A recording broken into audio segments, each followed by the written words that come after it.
Why can't there be multiple gods that we can believe in? And why can't there be multiple ways into heaven? Good. There can be. But you see, what you've got to answer, ma'am, is why would you believe in heaven? Have you ever been there? Neither have I. So in light of the fact you've never seen heaven, why would you as a thinking human being believe there's a heaven? I mean, why? Through the Christian faith, is there not the communication that if you do live by the faith, you are forgiven, you go to heaven? Yes, but ma'am, my being convinced that I'm going to heaven is based on one thing: the trustworthiness of Jesus Christ. Because I've never been to heaven. So I don't know if there's a heaven or not from my experience. And I can promise you, Austin is not heaven. Okay? It's a very nice place, but it's not heaven. Right. Okay? So you see, ma'am, when it comes to heaven, you're going to have to trust somebody the same way I'm going to have to trust somebody. And the question is, why do you trust whoever it is you trust? So because Muhammad contradicts Jesus, and because Jesus contradicts the avatars of Hinduism, and because the avatars of Hinduism contradict Siddhartha Gautama Buddha, and because they all contradict Baha'i faith, you've got to be on the intellectual level of a cockroach if you say they're all saying the same thing. They're not, ma'am. They're contradicting each other. So either they're all wrong or one of them's right.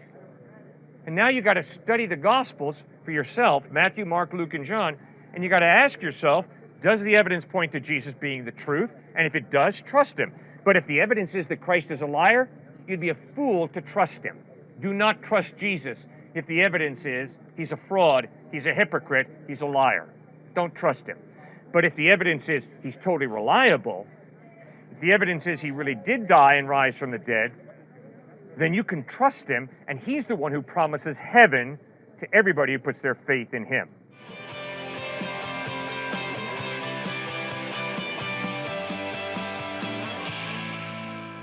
A lot of my friends are atheists and agnostic, okay?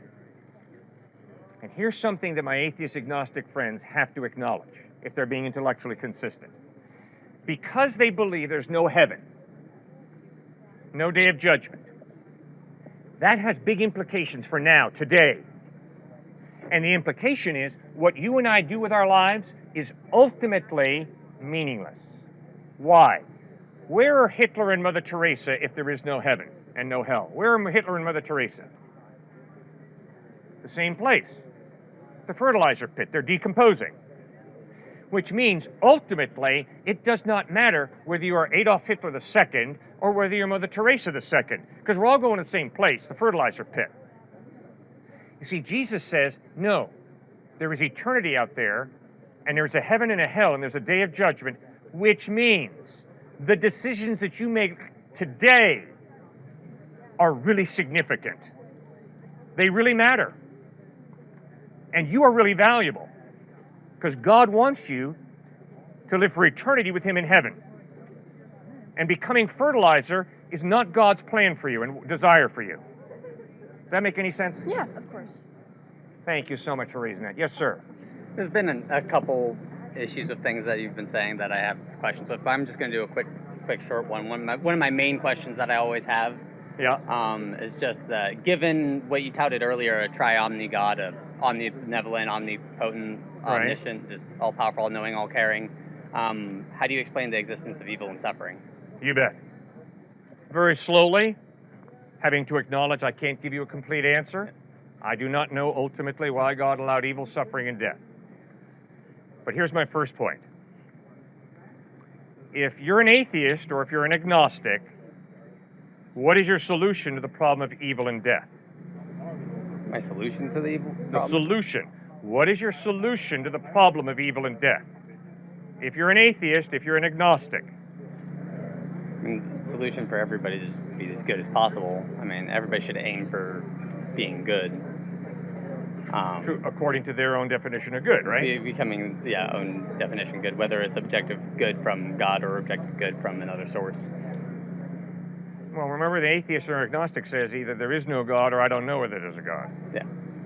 So good is not defined by God if you're an atheist. Yeah. If you're an atheist, good is defined by your culture or by the power elite or by yourself or by majority opinion. It could be just defined as good. Good just exists, whether God or not. How can good just exist? Good could possibly, because I don't know if there's a God or not. But I mean, if there is such a thing as a God that is out of time, like that is eternal, why can't other concepts like good just be out of time and eternal, just a thing that exists like God? Okay. Sir, good is an intangible value. You cannot see good. You can't see God either. Exactly. You cannot measure good, right? You can't measure God. It could exist eternally, just like it could just be God. It could just be God. It could not be just God. It could just be the existence of good and evil that just exists in the world. But given a tri-omni God who's all-powerful and all-caring, why evil and suffering exists doesn't make sense to me. Okay, good. You hang with me and we'll go. He's as powerful and caring as he says. In order to understand goodness, there has to be a mind. This tree has no understanding of good. This cement has no understanding of good. See, good can't just exist. Because goodness requires definition. And it's an intangible value that you can't measure. You can't grab goodness. Which means you got to have a mind involved in defining what is good. If we're going by that definition, then what is defining God? Okay, what we'll created get to that. God? We'll get to that. All the arguments you could give for God could also go for good, just as a general concept. It could just exist eternally out of time, unmeasurable. No, sir. That's not fair. If God exists, God doesn't depend on anybody. If goodness as an intangible value exists, it depends on a mind to define it. God would also be an intangible. Obviously, that's right. It's like coming from a different viewpoint outside of trying to see where, the reasoning for things. You could say that it could be what we define as God, societally, could just be the existence of just that good, in the same context of eternal and timeless and all that. Like, if there is no God, goodness is not eternal, because goodness demands a mind to define it. Which means, then in giving that same argument, then what mind defines God? There would be something above him if something has to make him or define him. No, God can be an eternal being without beginning, without end. I don't think you see my point, because just goodness could be the same thing. You're not listening, sir. You're giving goodness a different definition. No, sir, you're not listening to me, and I don't appreciate it. I told you flat out, and I think you're smart enough to get this point. Goodness demands some mind to define it. The tree, the cement, has no ability to understand goodness. You've got to have a mind. Do you see that, or do you disagree with me? I think we're coming to different definitions of good, because then, there's still, outside of that though, given your definition of good, still, why is evil or suffering? Forget my definition of good. Your definition of good. I'm just saying, given yours, why does evil and suffering exist? All right, You're evading that part of the question. Okay? But sir, I got a real problem with your thinking, all right? I don't think you're being honest with yourself. That's not fair. You know very well that I've cornered you totally, intellectually. You know very well that you cannot have goodness without some type of mind to create and define it. It's impossible. This does not define goodness. That does not define goodness. And that camera does not define goodness. And your glasses do not define goodness. Neither does your shirt, your pants, or your sneakers. You've got to have a mind to define goodness. Sorry, you have no option intellectually. This has nothing to do with God. It has nothing to do with Jesus. It has to do with simply thinking fairly. All right, moving on to next. Okay, but your point is, okay, but if this good God exists, why is there evil and suffering? It's real simple, sir. If an all-powerful God chooses to partially limit his power by giving you a free will, by giving me a free will, then if I go up to her, slap her in the face, and say, God made me do it, what am I? a liar, a total liar. God gave me a hand for a purpose, to respect this woman, to love this woman. But because I have a free will, I don't have to respect her, I don't have to love her, I can steal her backpack, I can smack her around, I can abuse her. And if anybody says, God made me do it, they are a liar, flat out. So, why does evil exist? Evil exists because God limited his power, he's all powerful, but he limited his power by choosing to give her a free will, me a free will, all of us a free will. Does that make any sense? It kind of answers it for humanity, but suffering also exists just in the animals.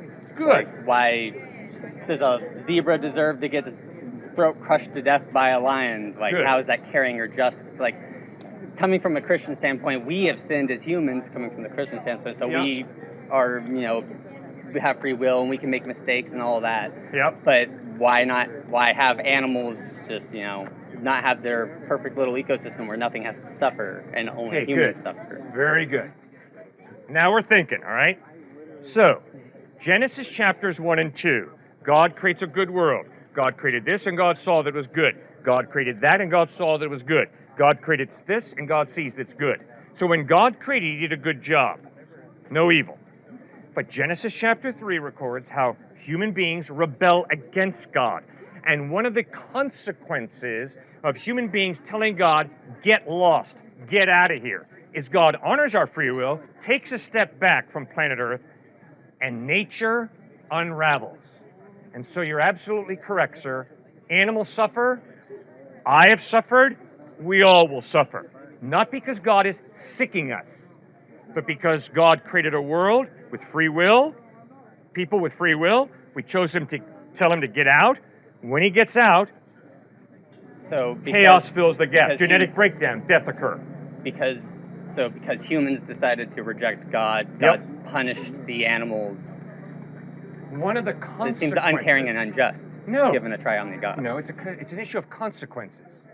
Who put Texas State together? Did they do it last summer? Well, the consequence should go to the humans that did it. You don't punish someone else for somebody else's misdoing. That would be a nice way for things to happen. But unfortunately, because I have free will, if you're a husband and I smack you around, it might affect how you treat your wife when you go home tonight. It might affect how you treat your kids when you go home tonight. You see, for me to think that, well, I've got free will and it's just me and it's just you, and there are no consequences to the way I exercise my free will, that's a lie. Total lie. Well, how I would interact with animals is one thing, but how animals should interact with each other. Why suffering exists between animals, not from humans to animals, but between animals, suffering exists. Why are they being punished for suffering between themselves? They're not being punished. If they didn't do anything wrong. You're correct. You're absolutely correct. They didn't do anything wrong. The same way, little babies that I have to bury didn't do anything wrong. But they're born into an unfair world where birth defects occur, and so babies die. Not because they've done something wrong. They have not done anything wrong. But they are born into an unfair, unjust, messed up world. Thanks for raising those issues. Yes, ma'am. They're also born with original sin, though. Okay, what does that mean? My good Catholic friend, what does that mean? It means that as a consequence of, correct me if I'm wrong, but as a consequence of Adam and Eve eating the apple, all the following children would be born with this original sin that would have been an effect of mankind previously, correct? Okay, maybe. And at least also the way I was brought up was that if you were not baptized or had your original sin reversed, you would not be able to make it to heaven. Yeah, I totally disagree with that. I don't think there's any biblical basis for that. But wouldn't original sin be a spiritual birth defect? Good. Ooh, now I think we're onto something here. Okay, so what on earth is original sin? Original sin is simply this. I am born with a readiness to sin factor. Doesn't mean that everything I do is evil. My atheist friends do a lot of good. They've got a conscience.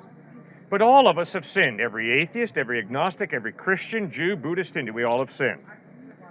Part of the reason we have sinned is because we're born with a readiness to sin factor. Let me give you an example. When I was 4 years old, I was in a sandbox playing, and my friend had the audacity to hurt me. So very naturally, I took up the metal truck, and I said, "Really?" Bam! Never seen that behavior model before, but I very naturally took up the metal truck, slammed it on my playmate's head, and it wasn't pretty. I am a sinner. That's my son over there, walking this way. He used to sit on a baby chair. I would put a glass of grape juice in front of him, and I would say, "Stuart, do not knock this glass of grape juice off this tray."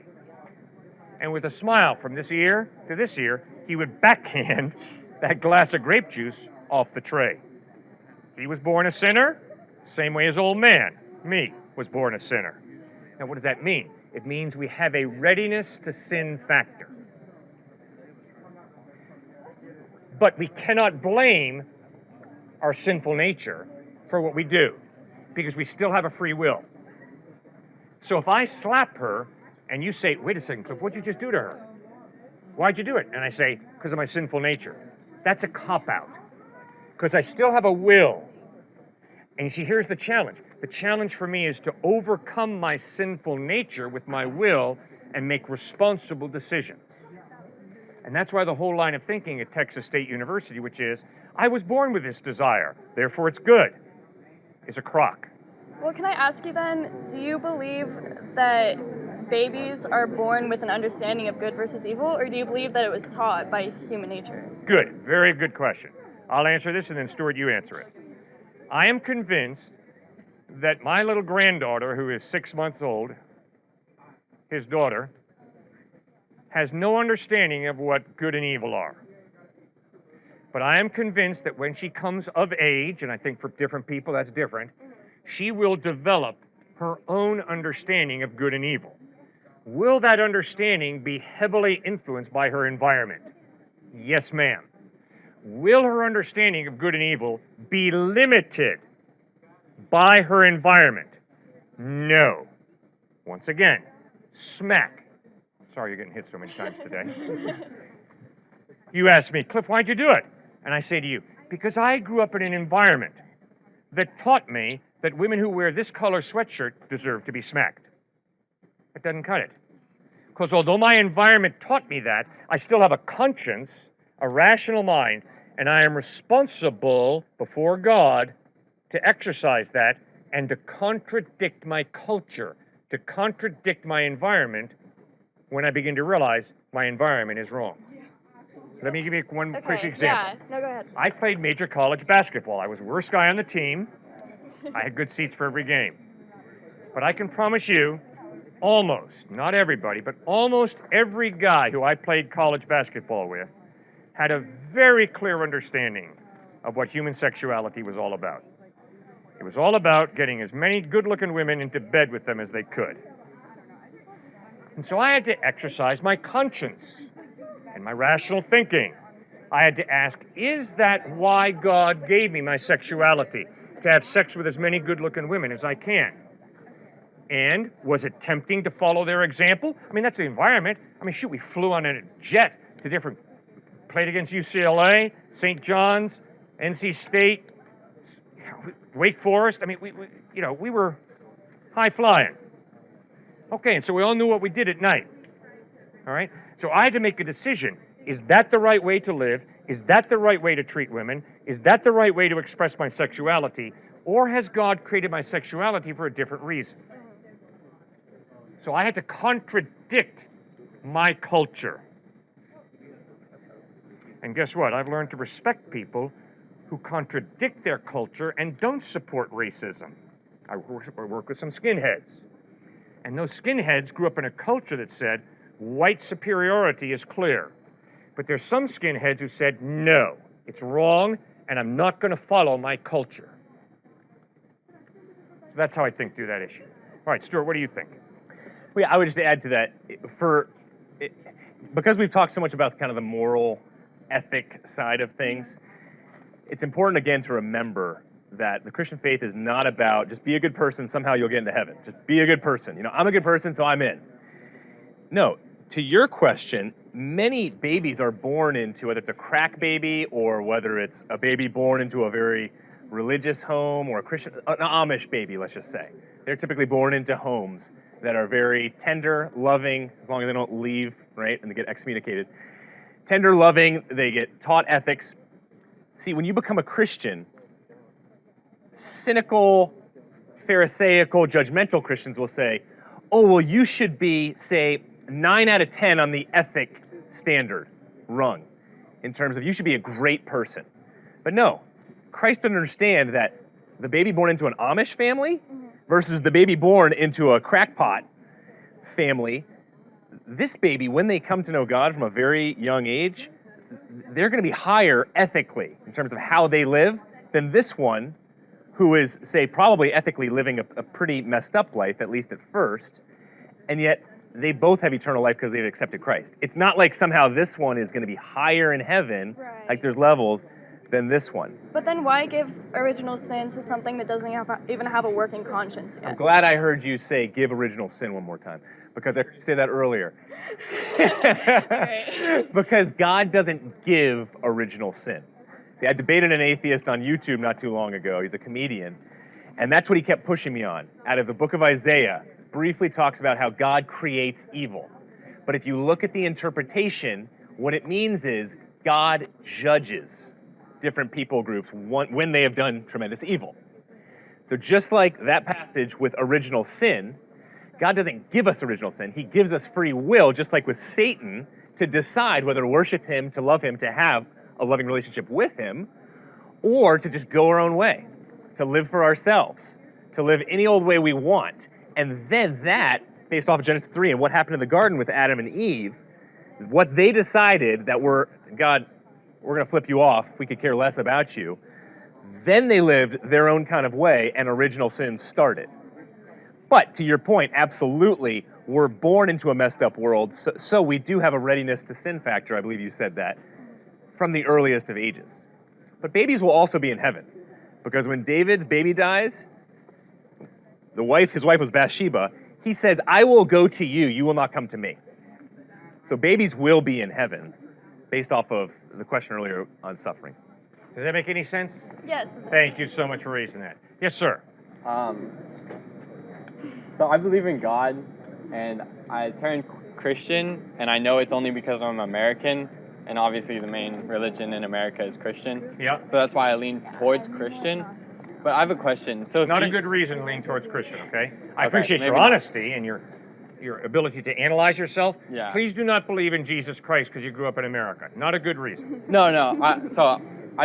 I believe in God, Good, and I didn't before. right? But I'm still stuck on this whole Jesus thing. Yes. Because if he's sinless, like, Yes. is there a possibility that there will be another person born that's sinless?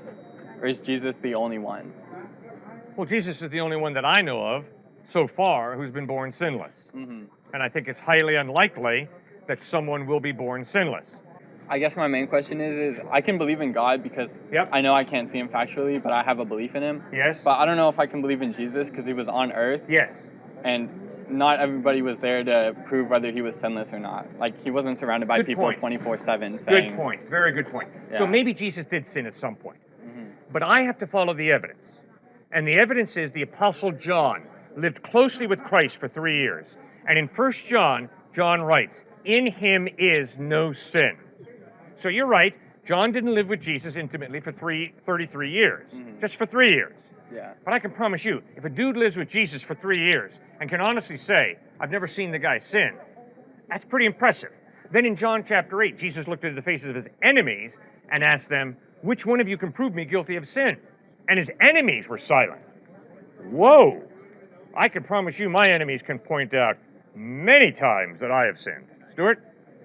Tacitus, Pliny the Younger, Josephus, many of these external sources, he was talking about internal sources with the Gospels, talk about not so much Jesus. Jesus was talked about in a way where he was a magician, Josephus talked about, how he was nasty.